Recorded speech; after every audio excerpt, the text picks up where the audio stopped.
I never expected my success to become my family's greatest shame. But standing in my parents' lavishly decorated dining room on Christmas Eve, watching my mother's face contort with disgust as I described my latest business venture, I realized some people prefer comfortable lies to uncomfortable truths. My name is Marcus Sullivan, and this is the story of how I went from family disappointment to the owner of my parents' dream mansion. Though looking back, I'm not sure which title weighs heavier. The evening had started like any other family gathering at the Sullivan estate, a sprawling Victorian mansion my parents had stretched themselves thin to purchase 5 years ago. My sister Amanda, the golden child with her perfect law degree and politician husband, had already arrived with her 2 children. They were seated at the mahogany dining table that had been in our family for generations, everyone dressed in their Christmas best. I adjusted my simple blue sweater, suddenly feeling underdressed among their designer outfits. But then I reminded myself that the watch on my wrist cost more than their combined wardrobes, not that anyone would recognize the understated timepiece for what it was. That was the thing about real wealth. It didn't need to announce itself. "Marcus," my mother called out, her voice carrying that familiar note of disappointment. "You're late again. I suppose punctuality isn't important in your— what are you calling it these days? Your startup?" I took my assigned seat, the wobbly chair at the far end of the table, as far from the head as possible. Some things never changed. "Actually, Mom, we just closed our Series B funding round. $15 million in new investment." The silence that followed was deafening. Amanda's husband Richard snorted into his wine glass. $15 million? Come on, Marcus. We all know these tech companies inflate their numbers. What do you really do all day? I could have told them about the revolutionary AI architecture we developed, about our contracts with 3 Fortune 500 companies, about the acquisition offers I'd already turned down. Instead, I just smiled and reached for the bread basket. "We solve problems, Richard. Big ones. Problems." My father finally spoke up from the head of the table, his voice carrying the weight of decades of disapproval. "The only problem I see is you wasting your life on these fantasies.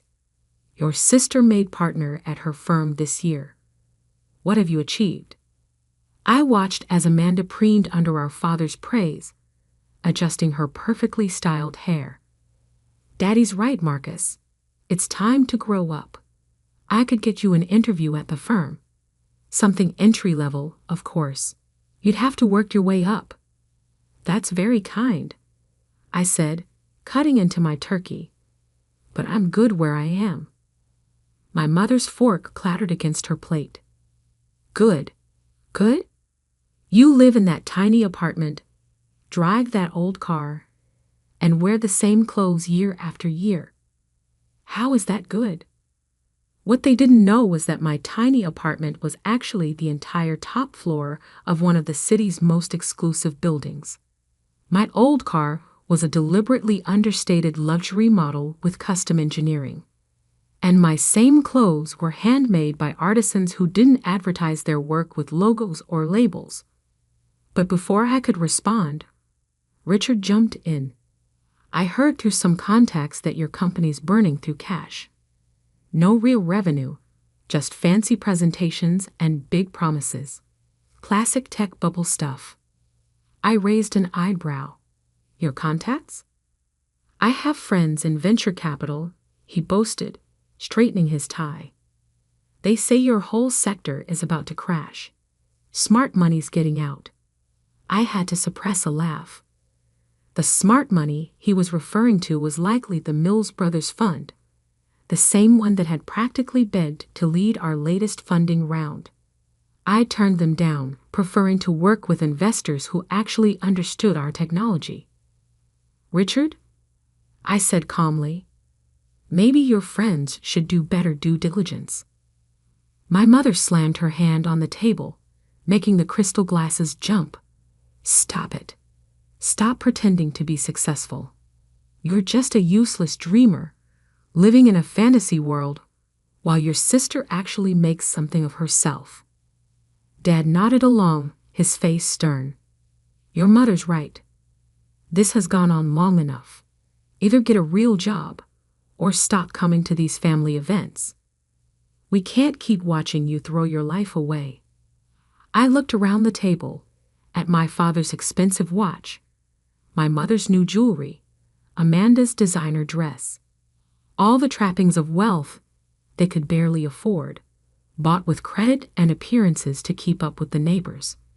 I knew about their mounting debts, the missed mortgage payments, the tax liens they were hiding. Being on several bank boards had its advantages.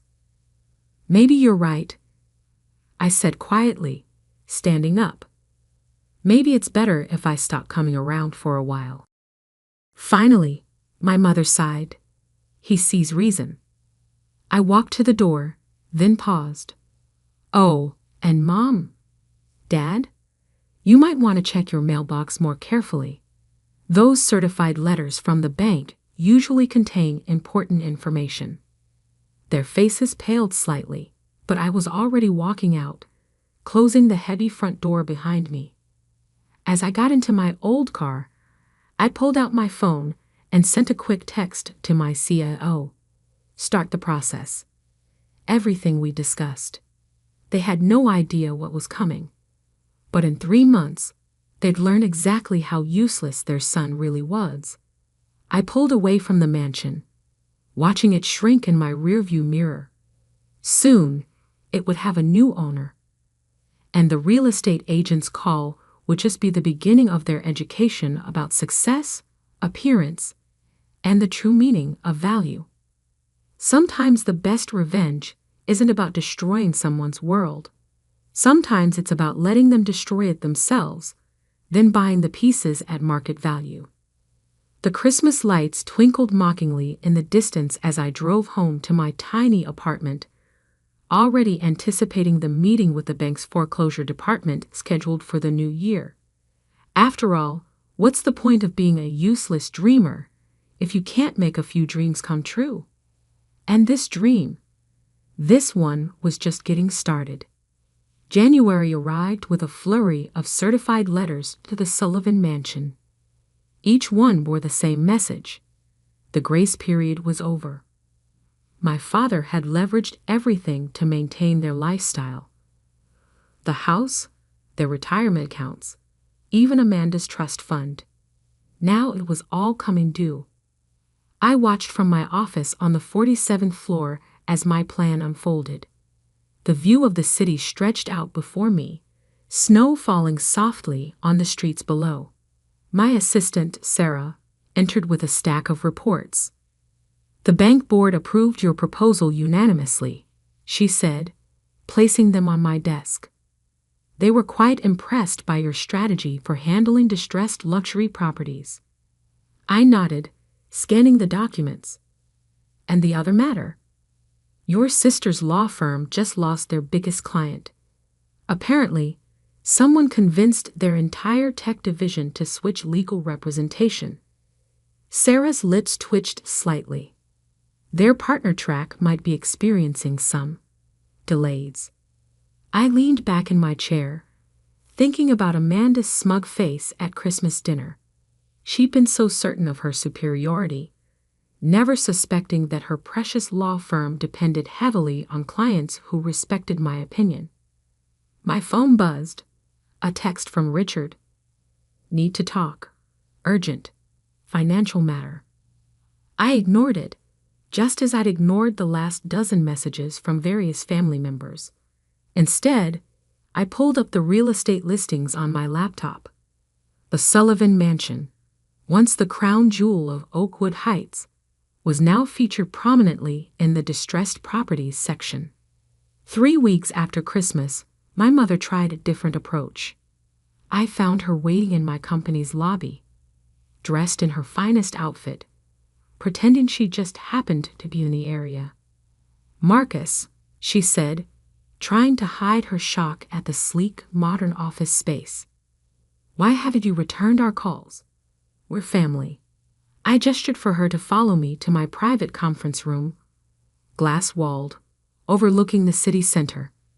Her eyes widened at the view, at the obvious signs of success she'd refused to see before. "Family," I repeated, letting the word hang in the air. "Is that what we were at Christmas?" She had the grace to look slightly ashamed. "We were harsh, but we worry about you. And now," she twisted her hands together, designer bracelet catching the light. "Now we need your help. The bank, they're being unreasonable. Your father's business has hit a rough patch. That's all. If you can just loan us." "How much?" I interrupted. $2 million, she said quickly. "Just until things turn around. With your startup doing so well." I pulled up some documents on the conference room's display. "You mean the startup that was burning through cash? The one that made me a useless dreamer?" I scrolled through page after page of financial statements. "The one that just acquired your husband's largest competitor for $300 million. Mom's face went pale as she read the headlines, the acquisition announcements, the glowing profiles of our technology in major business publications. But Richard said—" "Richard?" I said calmly. "Gets his information from golf buddies and cocktail parties. I get mine from boardrooms and bank vaults. Speaking of which," I pulled up another document. "Did you know he's been lying about his own firm's finances?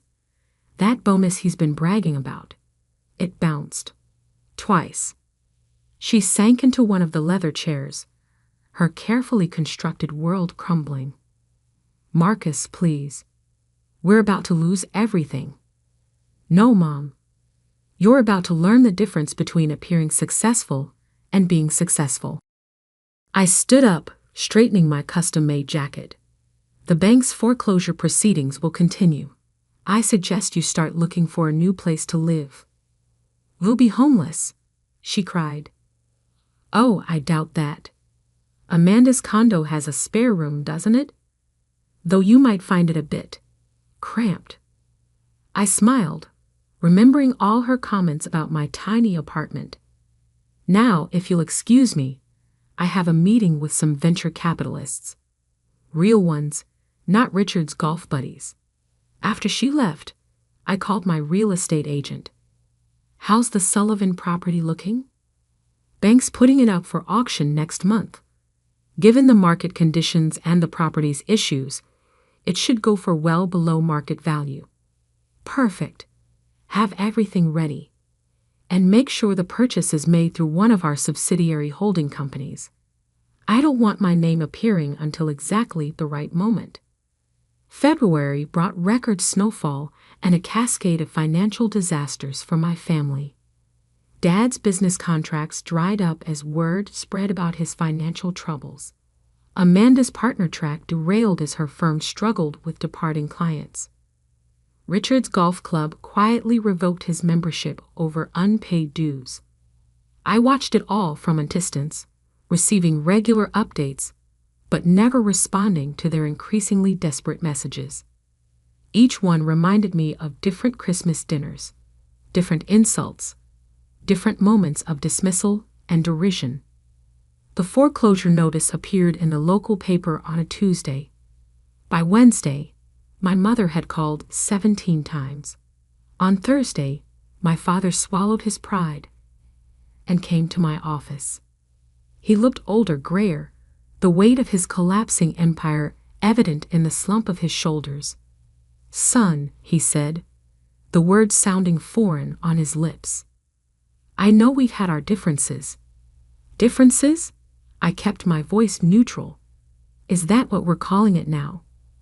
"I was wrong," he admitted, staring at his hands. "About your business, about your choices. I see that now. But please, this house, it's your mother's dream home. We can't lose it." I pulled out my phone, showing him an email. You already have. The bank is auctioning it next week. Unless you can come up with $2 million by Monday, it's over. $2 million, he whispered.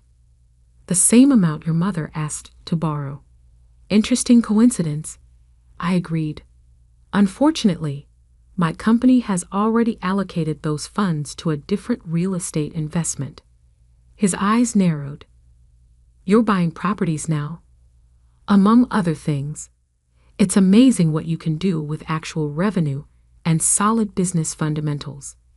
He left my office a broken man, finally understanding that his son had surpassed him in every way that mattered. But he still didn't know the best part. That revelation would come at the auction, when the new owner's name was finally revealed. March arrived with unseasonable warmth, melting away the last traces of winter just in time for the auction. I didn't attend personally. That would have spoiled the surprise. Instead, I sent my lawyer with clear instructions and waited in my office for the call. It came just after noon. It's done, my lawyer said. Property acquired at 30% below market value. The paperwork will be public record within the hour.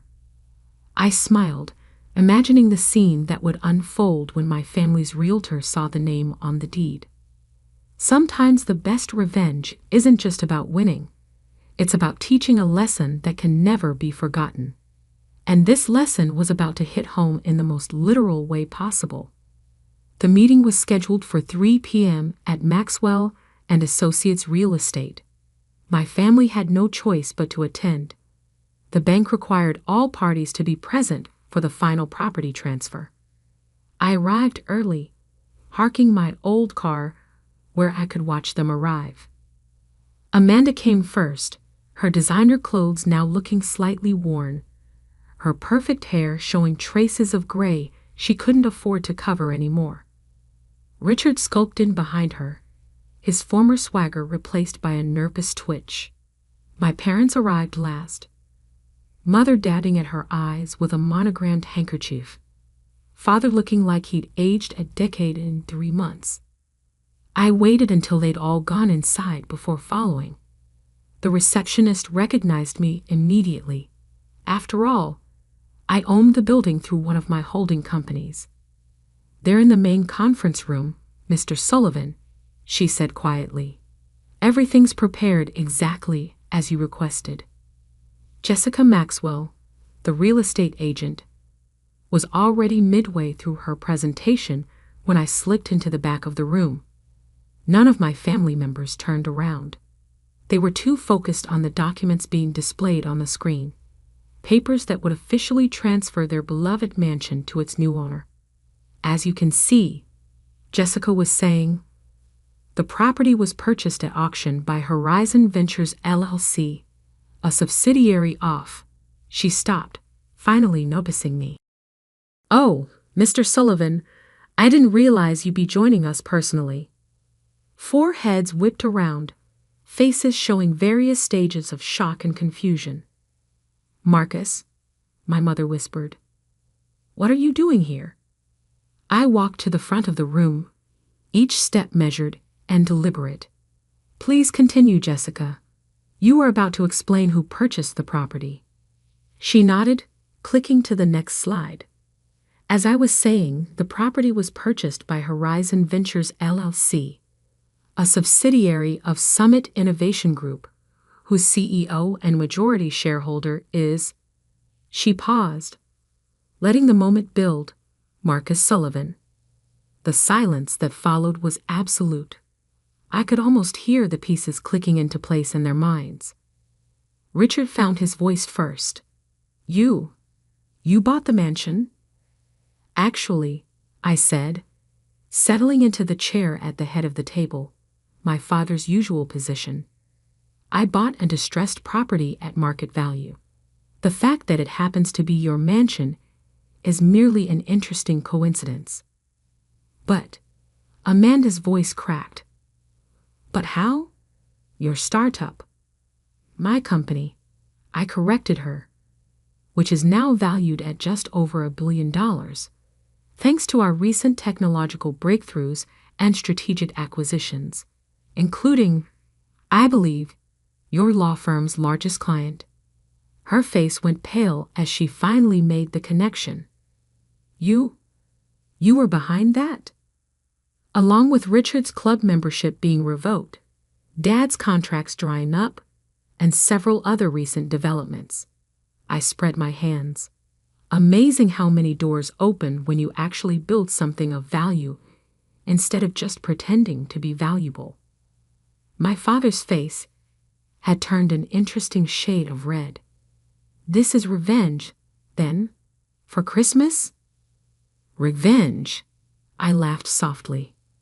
No, this is a business transaction. The revenge was watching you all slowly realize that the son you called useless had built an empire right under your noses. The son you mocked now owns the roof over your heads. Mother began to cry, but her tears didn't move me. I'd seen too many of her performative breakdowns over the years. So what now? Amanda asked. You'll throw us out? Make us homeless? I pulled out a folder and slid it across the table. Inside, you'll find a rental agreement. The property will be managed by my company, and you can continue living there as tenants. The rent is set at market rate. No family discounts. If you can afford it, you can stay. And if we can't, Richard challenged, though his voice lacked its usual confidence, then I believe Amanda's condo has that lovely spare room you can use, though it might be a bit cramped. I smiled, remembering their comments about my apartment. Of course, you'll have to pay rent there too. I bought that building last week. The room erupted in chaos. Amanda burst into tears. Richard started making threats. Mother wailed about family loyalty. Only Father remained silent, staring at me with what might have been the first glimmer of respect I'd ever seen from him. I let them vent for a moment before standing. The rental agreement needs to be signed by Friday. If you choose not to sign, you'll need to vacate the property by the end of the month. Jessica will handle the details. I headed for the door, then paused. Oh, and one more thing. They all looked up, faces showing a mix of anger, fear, and dawning respect. Merry Christmas.